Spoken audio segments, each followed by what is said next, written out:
Esta videoaula é sobre o sistema nervoso e os componentes do grupo são Gabriela Nunes, Janur Schmidt, José Frederico Luca e Melanie Dornelles. Ao longo da história dos animais, houve uma tendência de concentração das células nervosas na região da frente do corpo. Um dos exemplos é o surgimento do cérebro, e o nome desse processo é cefalização. O sistema nervoso é formado pelo encéfalo, medula espinal e nervos, sendo que os dois primeiros formam o sistema nervoso central e os nervos formam o sistema nervoso periférico. Os neurônios são as principais células do sistema nervoso. Estão por todo o organismo. Transmitem impulsos rapidamente e têm regeneração limitada. Vale lembrar que existem os gliócitos, que estão em maior quantidade e sustentam os neurônios.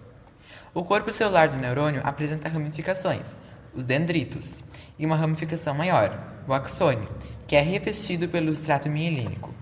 A transmissão ocorre sempre no mesmo sentido. Dendritos, que recebem o impulso e transferem para o corpo celular, que abriga o impulso e manda para o axônio, que é bem longo e leva o impulso até as terminações do axônio, que transferem impulsos para um novo neurônio, que recomeça o ciclo. A área entre dois neurônios chama-se sinapse.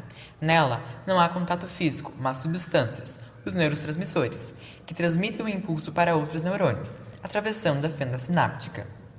Alguns exemplos de neurotransmissores são serotonina e dopamina. A cafeína, do café, e a nicotina, do cigarro, também atuam na sinapse. Sistema nervoso central. Composto pelo encéfalo e medula espinal, ele faz a recepção, análise e integração das informações visuais, táteis, auditivas, olfáticas e gustativas, e a seleção e envio de respostas. O encéfalo é formado pelo cérebro, cerebelo e tronco encefálico. O cérebro é dividido em dois, direito e esquerdo. O esquerdo é ligado à lógica, como os pensamentos, a linguagem e as ciências exatas. O direito é relacionado à emoção, à criatividade e à sensibilidade. O córtex cerebral corresponde aos corpos celulares dos neurônios. É onde ocorre a interpretação das informações e do raciocínio. Há também outra substância formada pelos axônios, que constituem as informações. O hipotálamo é um órgão que regula a fome, a sede, o sono e a temperatura corporal, produz hormônios e o controle da hipófise. O cerebelo controla o equilíbrio corporal e o estado de tensão dos músculos. O bulbo controla os batimentos cardíacos, os músculos intercostais e o diafragma. Ele é responsável por ações como a tosse, espirro e vômito. A ponte estabelece a ligação entre cérebro, cerebelo e bulbo. O tronco encefálico, composto por bulbo e da ponte, faz a comunicação entre o cérebro e a medula espinal. A medula espinal é um cordão nervoso que faz comunicação entre o encéfalo e o restante do corpo. A maior parte da medula está protegida pela coluna vertebral, assim como o encéfalo e a medula são protegidas pela caixa craniana, que envolve três membros conhecidos como meninges: a dura mater, que é externa, a aracnoide e a pia mater, que são internas. O sistema nervoso periférico é formado pelos nervos, que são feixes de axônios. Pelos nervos sensoriais são transmitidas informações do corpo para o sistema nervoso, e os nervos motores são transmitidas respostas do encéfalo para os órgãos efetores. Há também o sistema nervoso periférico somático, que controla as ações voluntárias, como caminhar, e o sistema nervoso periférico autônomo regula ações involuntárias, como os batimentos cardíacos, enquanto a divisão simpática representa um sistema de alerta.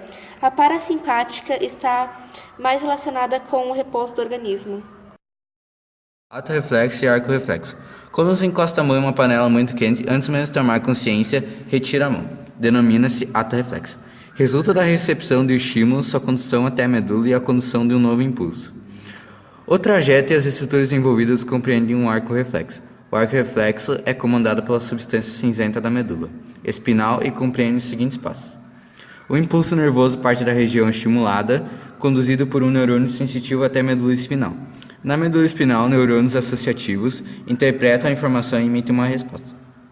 Um neurônio motor conduz a resposta até a região que recebeu o estímulo. Ao mesmo tempo, a medula espinhal também envia um impulso ao cérebro. O reflexo patelar é outro exemplo de autorreflexo. Quando o médico bate com um martelo um ponto do nosso joelho, levantamos a perna sem termos consciência. O cérebro é informado da ocorrência de algo, mas a decisão de estender a perna não parte dele, e sim do neurônio na própria medula espinhal.